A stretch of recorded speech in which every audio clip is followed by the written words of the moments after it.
Well, quite an interesting story. Abramovich has got a number of investments. Obviously, he's an extremely wealthy person, and one that he has is a really good one for him called Evraz, and they actually produce a lot of the steel that's used in the tanks that are currently being used by the Russian army.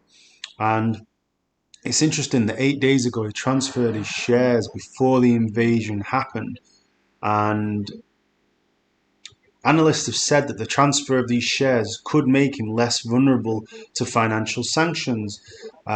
He obviously has business interest in Ukraine, and this firm Evraz, he gets quite a lot of dividends from. If my information is correct, he makes around £300 million in dividends per year because he owns just under 30% of the company, and obviously it's a huge steel producer inside of Russia.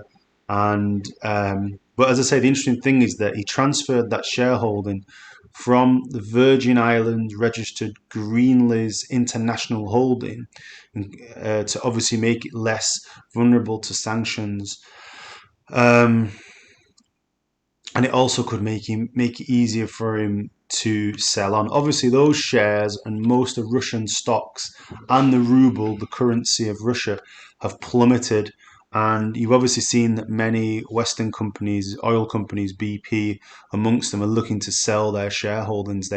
They, for example, had um, a joint venture with Gazprom, I think, or I think it may have been Rosneft. Rosneft is the biggest oil company in Russia, if I'm not mistaken. So um, basically, the interesting thing is that there is a risk that offshore companies will also become subject to sanctions, and the net's closing in on Abramovich. He's going to sell Chelsea, probably selling his properties in the UK, and he's going to probably relocate to Dubai. If you believe what's on Twitter, he's going to go and live in Dubai, no tax, nice weather.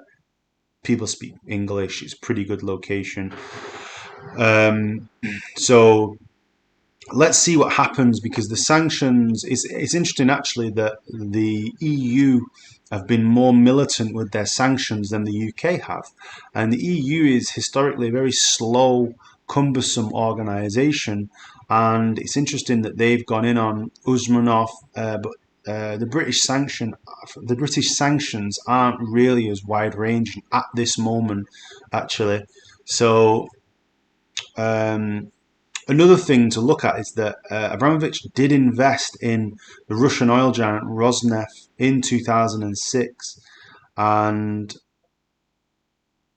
I don't know whether people can touch that investment because I think that investment is inside of Russia. Um, there are some counter arguments that Abramovich is also trying to negotiate peace via the Jewish community in Ukraine, but I'm not too sure whether that is something that he's going to do. He has substantial business interests in Ukraine. As I say, Evraz have actually got a massive plant in Donbass. It's been there since 2010.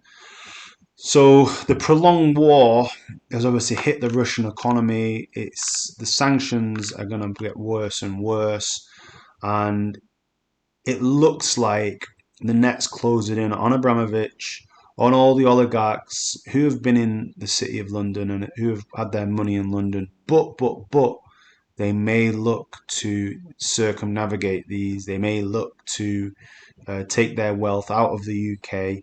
If it's not sanctioned and go elsewhere. But let's watch this space. I think it's really interesting.